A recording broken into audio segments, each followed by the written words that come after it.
Nice playing, Aaron. Thank you.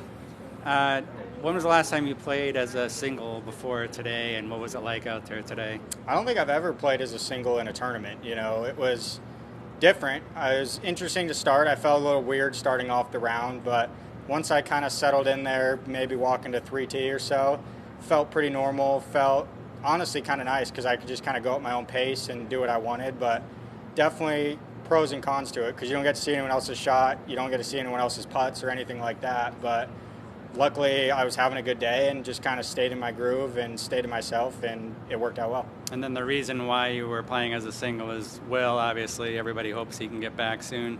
But do you feel like there's an extra President's Cup wild card berth out there for you to play for? Maybe. You know, I feel like the U.S. tends to kind of go just straight off the list for the most part. So right now I think I'm like 20th, so I'd have to play well here and to have a chance, but who knows? Today was a good start to that, so hopefully it keeps going that way.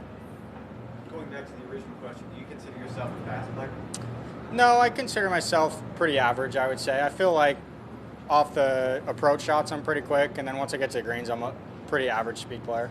I mean, were you curious at all how fast you could go around by yourself first off? Of course, but, you know, I wanted to see how fast I could do it, but then also this week there's just so much on the line. It being the first round, I figured it was best to try to shoot the best score I could. Maybe if it was Sunday and I was in that position, I would try to go after, you know, what Waco did or something the other years. But this year, with it being the first round, I felt like I could still play my way into the tournament, so that's what I was trying to do. Do you know how fast you play? I think someone said like just over 3 hours. Did you have a number in mind? No, not at all.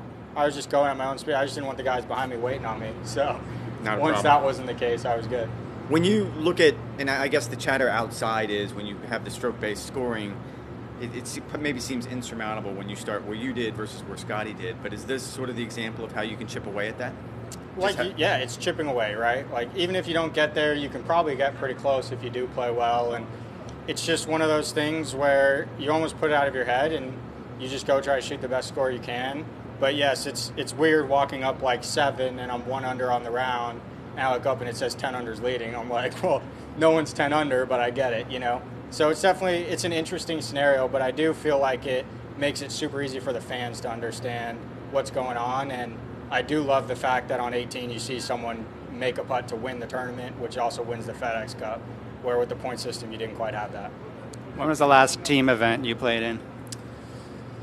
Probably junior golf. Or college. Obviously, I played a bunch of team events at Oregon, but other than that, I never played in like a Walker Cup or anything, so it's definitely a huge goal of mine. And funny enough, with this being my favorite course, Quail Hollow is probably second, you know, so it would be super sweet to go there. I think I've played 3 times, and I've never finished worse than like 15th, so it's a course I play really well at.